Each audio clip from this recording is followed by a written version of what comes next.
Ya, baik, kita mulai ya. Bismillahirrahmanirrahim. Assalamualaikum warahmatullahi wabarakatuh.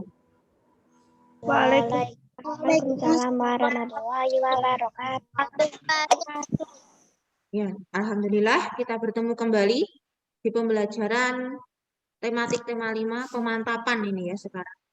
Minggu depan sudah waktunya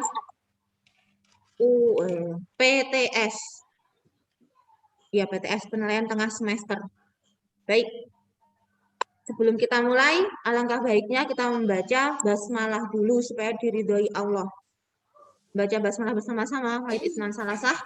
Bismillahirrahmanirrahim. Lupna sini, Lup. Ya, Ustazah sapa satu kali, jawab dengan kompak ya. Bagaimana kabarnya hari ini? Alhamdulillah. Luar biasa. Allahu Akbar.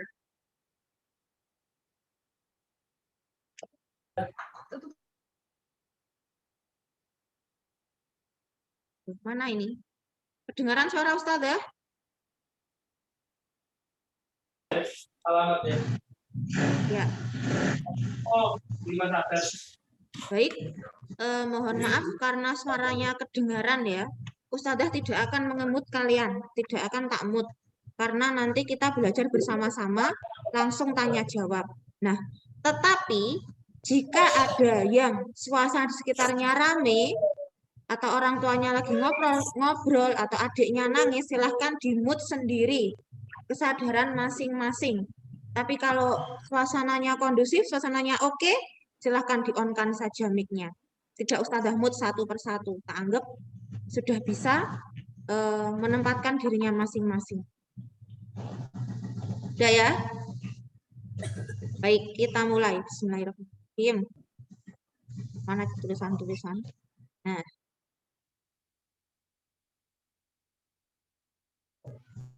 Ya.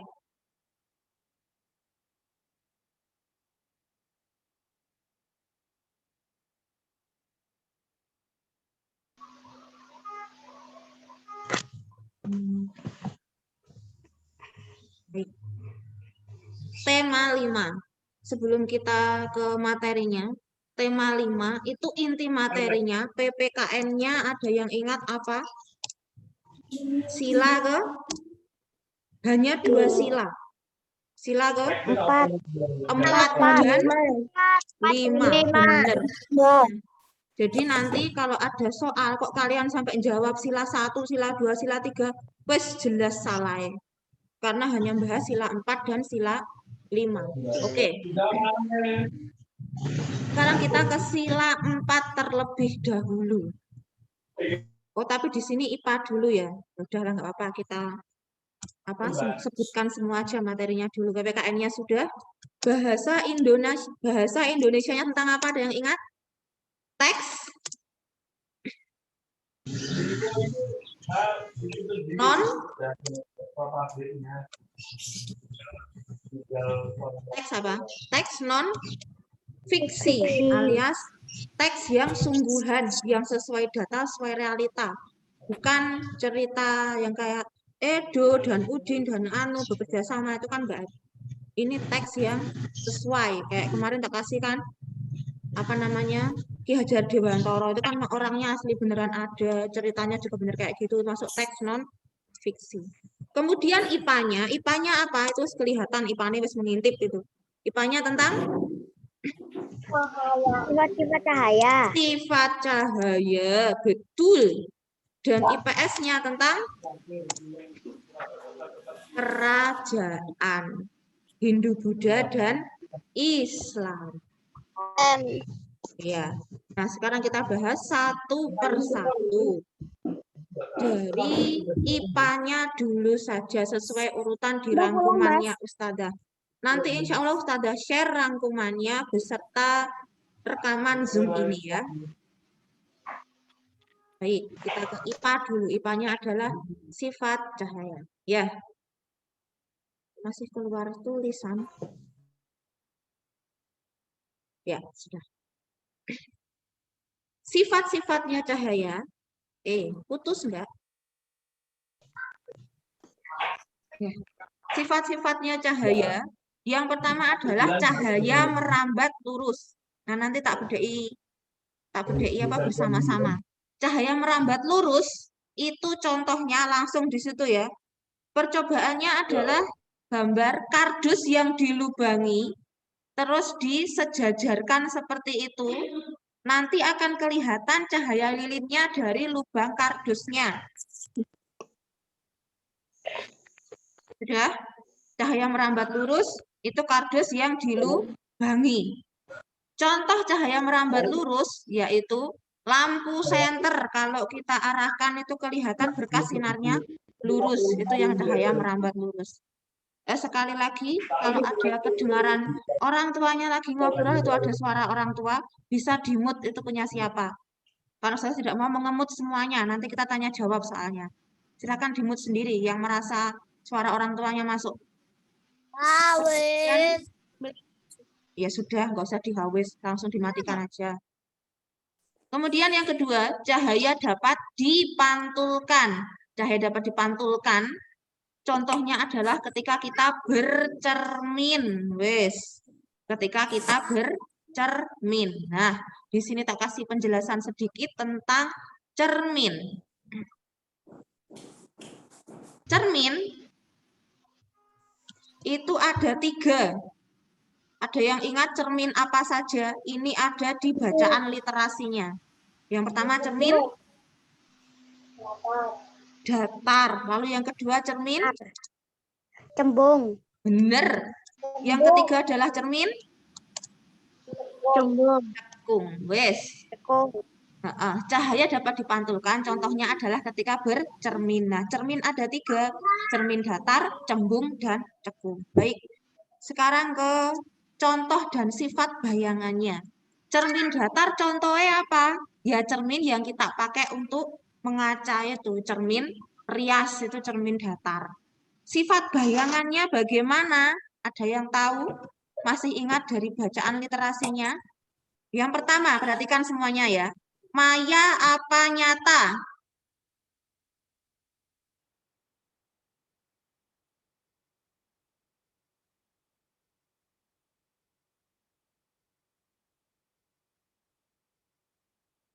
Halo?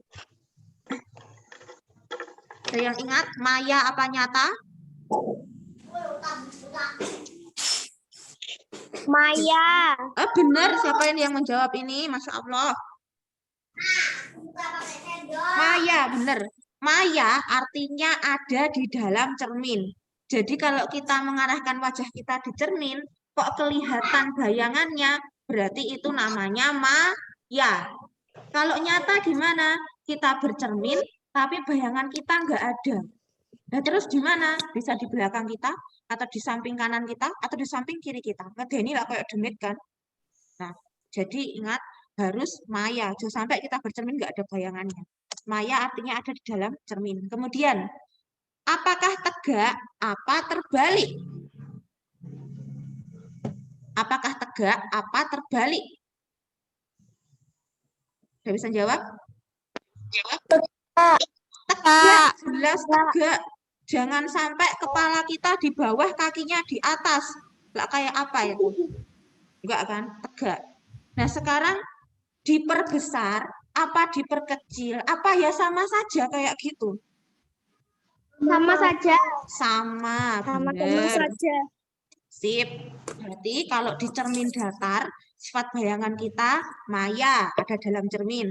Tegak, nggak terbalik antara kepala sama kaki. Terus sama besar. Kalau kita gendut ya gendut, kalau kita kurus ya kurus, nggak akan kurus jadi gendut, gendut jadi kurus, itu nggak mungkin. Kemudian, sekarang yang cermin cembung. Ada yang ingat cermin cembung itu dipakai di mana ya? Di jalan. Yo bener, di jalan di pojokan. Bener. Terus ada lagi di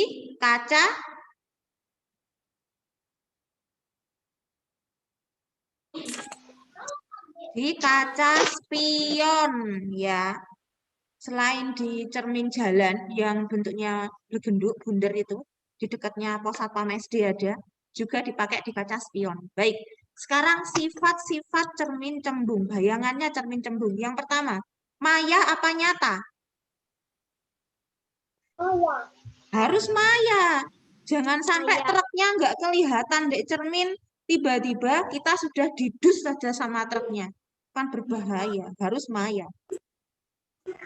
Kemudian, tegak apa terbalik? Harus tegak. Rodanya tetap di bawah, nggak akan rodanya ke atas. Tegak. Terus, apakah diperbesar? Apa diperkecil? Atau sama saja? Sama saja. Mosok sama saja sih? Truk lo segitu besarnya. Besar. Mosok diperbesar sih? Benar, diperkecil.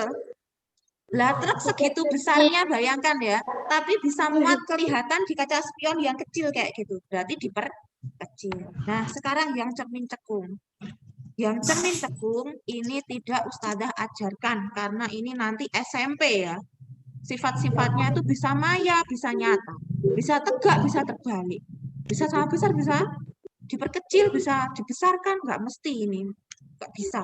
Karena ada rumus tersendiri untuk cermin cekung. Cuman contohnya aja. Cermin cekung contohnya di mana? Cermin cekung? Bagian sendok yang kita pakai makan. Itu contoh cermin cekung. Yang ada cuekannya itu cermin cekung. Itu tadi contoh yang cahaya dapat dipantulkan, yaitu ketika kita bercermin. Oke, tak bersihkan dulu sama Ustazah. Lanjut ke yang ketiga. Cahaya dapat dibiaskan. Ini ya. Cahaya dapat dibiaskan. Dibiaskan itu apa? Dibiaskan itu maksudnya cahaya mengalami pembelokan, mengalami keanehan. Sehingga kalau kita lihat contohnya itu, pensil dimasukkan ke dalam gelas yang berisi air, pensilnya kelihatan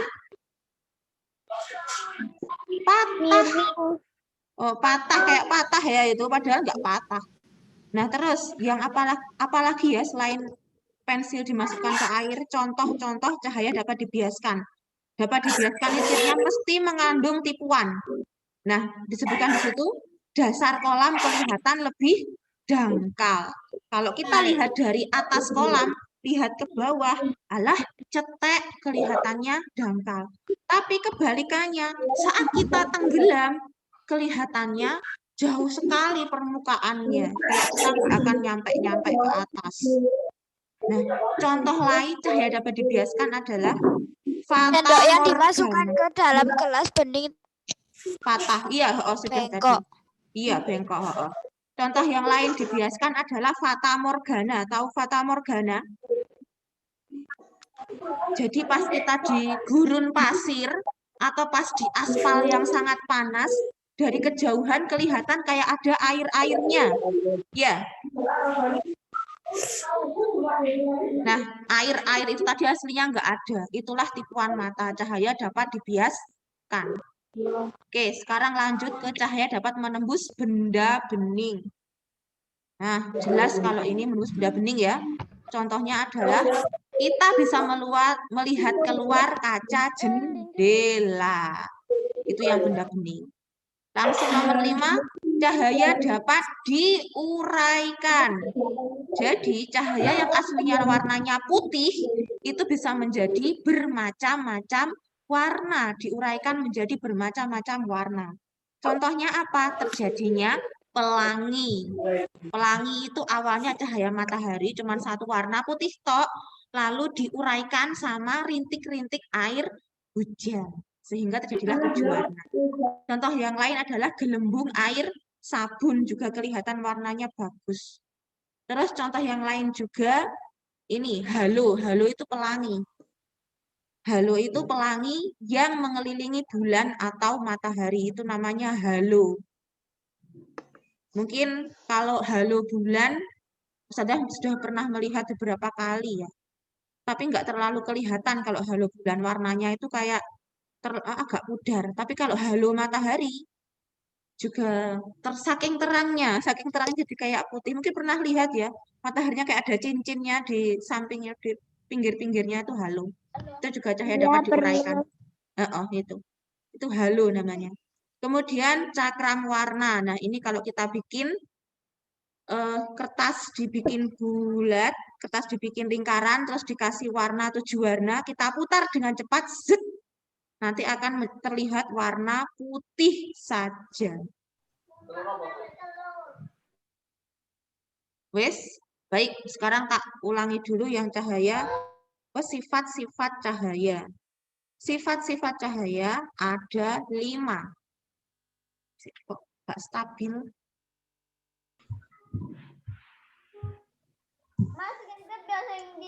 Apakah suara Ustadzah putus-putus? Ya. Iya, putus-putus. Iya, Ustazah. Oh, sebentar kalau gitu ya tak ganti ke HP aja. Ya, Us. Kayaknya ini wifi-nya memang.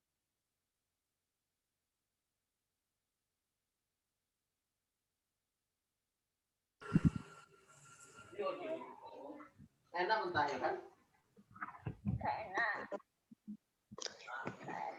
Masih putus-putus? Nah. Nah, yes. Oke, nanti kalau putus-putus bilang ya.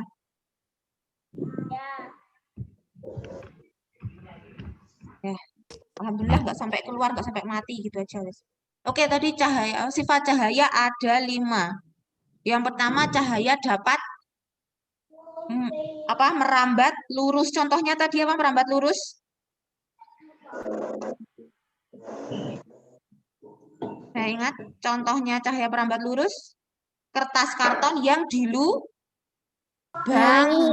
Oh, dieling-eling. Merambat lurus kertas karton dilubangi.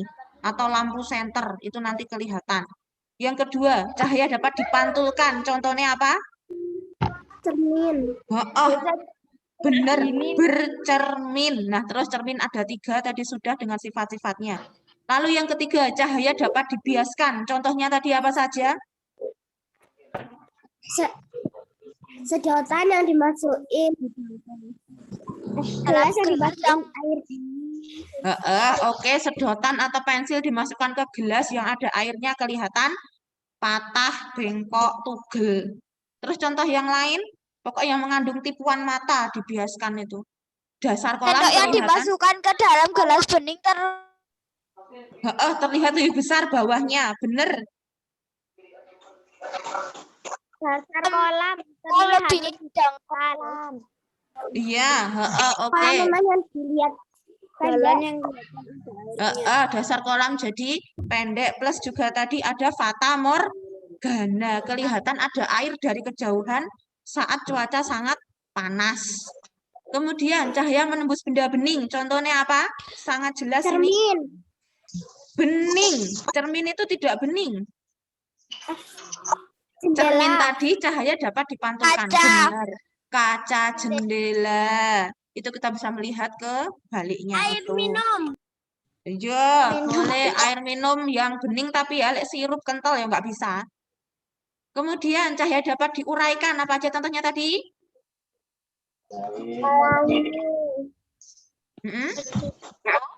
Terjadinya apa? Nih, wes. Sekarang kita lanjut. Ini cermin tadi sudah. Nah, ke PPKN-nya. PPKN-nya langsung saja. Nah, ini dia. Tadi PPKN-nya adalah sila keempat dan sila ke-5. Eleng-eleng. Sila keempat bunyinya kerakyatan yang dipimpin oleh hikmat kebijakan dalam permusyawaratan perwakilan. Nah, pointer Masya Allah. Nah, sekarang tak kasih tanda. Contoh nih. Apa? Oh, ada anak munakosah. Ya. Baik, contoh dari sila keempat itu ada di bunyinya itu sendiri. Perhatikan ya, tak garis ini ya. Nah, yang pertama dari kata dipimpin, pemimpin. Pokoknya enek pemilihan pemimpin, mungkin dengan cara pemilu, atau mungkin dengan cara diskusi, atau gimana pun, itu masuk sila keempat. Lalu ada kata kebijaksanaan. Bijaksana. Bijaksana itu gimana? Bijaksana itu tidak memaksakan kehendak. Pokoknya sing bener itu gini. Nek nggak gini berarti nggak bener. Wah, itu nggak sesuai dengan sila keempat. Lalu yang terakhir ada kata permusyawaratan. Musyawarah. Contoh dari sila keempat berarti apa? Yang pertama, mantul suara Ustaz. Yang pertama adalah ada pemilihan pemimpin. Lalu yang kedua, bijaksana, tidak memaksakan kehendak. Dan yang terakhir, adanya musyawarah. Itu contoh sila keempat. Tadi yang pertama, contoh sila keempat, pemilihan pemimpin. Jadi pemilihan Pak RT, pemilihan presiden, dan macam-macam itu masuk sila keempat. Kemudian bijaksana. Bijaksana artinya tidak memaksakan kehendak. Nggak boleh pokoknya kudu gini, pokoknya itu dibuang. Lalu yang ketiga adalah adanya musyawarah. Jadi kalau ada musyawarah, ada diskusi, itu contoh sila keempat. Kemudian lambang sila keempat, hafalkan, adalah kepala banteng. Mari sila keempat monotok. Lanjut sekarang sila kelima. Sila kelimanya di bawahnya.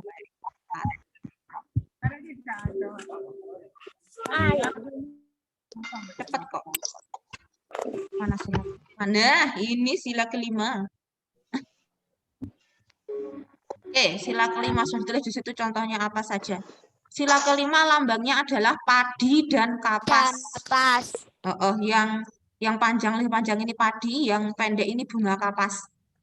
Padi itu yang kita makan, beras kan ya. Kapas itu yang kita pakai. Kain ini kan dari kapas.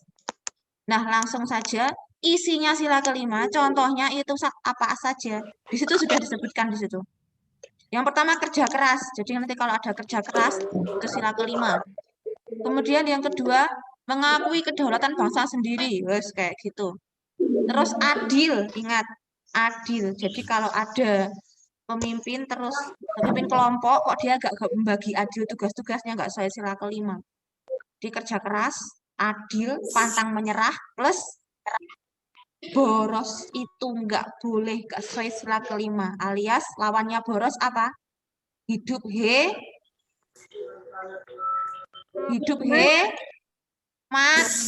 Dan yang terakhir semangat gotong royong. Wes itu contoh sila kelima. Tulis aja. Sila kelima tadi 1, bekerja keras. Terus yang kedua, pantang menyerah. Adil. Ketiga, adil. Yang keempat, tidak boros. Dan yang terakhir, yang kelima adalah semangat gotong royong. Udah, itu aja sila kelima. Nek apal itu ya sudah selesai, insya Allah besok lancar PPKN ini. Oke, sudah? Sekarang kita lanjut ke materi bahasa Indonesianya. Cepat kan? Terus ada tes dulu semangatnya. Mana semangatmu? Ini semangatku. Oke. Baik, kita lanjutkan kalau gitu. Kita clear dulu. Clear. Oke, sekarang ke bahasa Indonesianya. Mana bahasa Indonesia? Sini PS dulu. Bindonya. Nah. Ya, teks non-fiksi. Teks non-fiksi kemarin, teks yang sesuai dengan... Kok mundar-mandir yang munakosa? Teks yang sesuai dengan kenyataan, alias tidak mengada-ada, tidak cerita yang dibuat-buat. Nah, terus nanti untuk teks non-fiksi, pasti kita selain disuruh membaca dengan teliti berkali-kali kan ya, Kemarin soal literasi berkali-kali kayak gitu. Kok yo tetep ae sing 100 itu lo nggak banyak. Nggak sampai separuh sing 100. Mohon maaf gak coret-coret. Oke, terima kasih.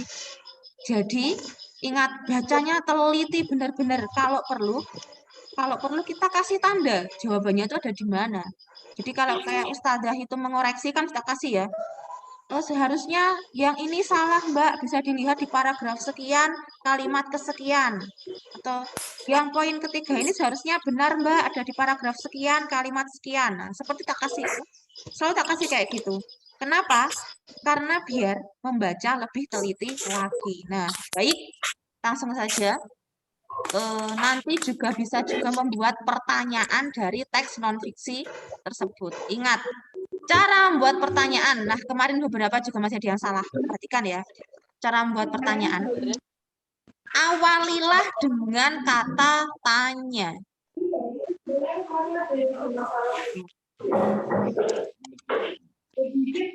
Kata tanya, adik Simba, apa, di mana, siapa, mengapa, bagaimana. Harus ada dan taruh di depan kalau bisa ya. Kata tanya di depan. Nah, di situ. Adik Simba, apa, di mana, kenapa, siapa, mengapa, di mana. Itu sudah ada di situ semua. Kata tanya di depan. Nah, kemudian jangan lupa huruf depannya awal sendiri itu pastikan huruf besar, huruf kapital. Bagaimana keadaan Mbak Ajwa? Nah, B-nya pakai huruf besar. Kemana Mbak Alifa pergi berbelanja? Kemananya tanya pakai huruf besar. Oke. Silakan konsentrasi lagi. Terus yang terakhir pastikan ada tanda tanya. Tanda tanya itu yang gimana? Yang begini. Pertanyaan seperti itu. Wes, bahasa Indonesianya insya Allah lewat. Kita langsung ke materi terakhir yaitu IPS. Ya. Sebelumnya ini waktunya sudah mau habis, takutnya nanti terputus. Ustazah akhiri dulu, setelah kita kasih link baru ya.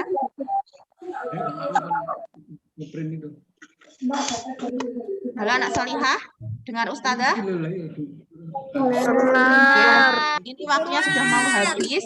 Daripada nanti Ustazah nerangkan IPS baru secuil, terus ternyata kepedot, jadi tak hentikan dulu. Nanti langsung masuk tak share link baru. Oke, tak hentikan dulu ya. Jangan kemana-mana, ingat belum selesai.